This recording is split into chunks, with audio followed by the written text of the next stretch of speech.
COVID passports. Singapore Airlines has announced it will be the first major airline to introduce the controversial measure of digital verification of passengers who've been vaccinated. Singapore Airlines has started trials on a new digital health verification process. This will offer customers the ability to securely store and present information related to COVID-19 tests, as well as their vaccination status in the future.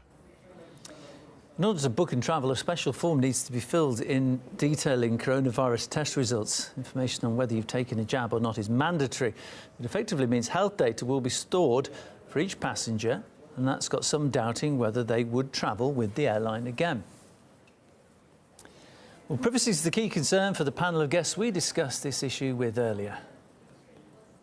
COVID-19 has created a kind of a new normal, what we talk about, and technology is something which will try to come to rescue for the future, for different purposes, and in this particular case, to try to see if there can be an ease of traveling.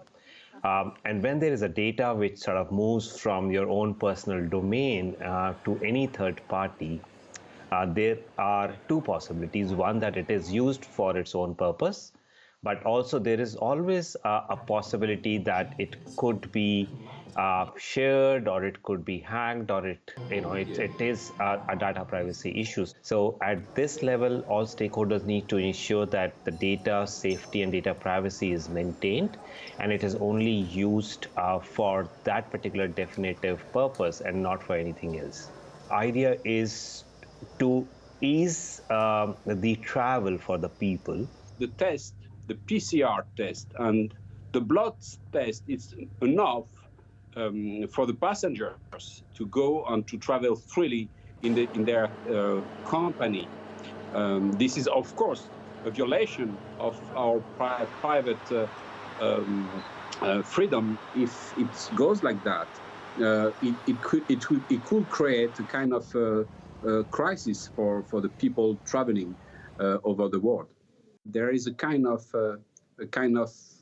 wish to reopen the travel and to reopen the world exchange. But in fact, we have to think about the fundamental right of the people to impose vaccine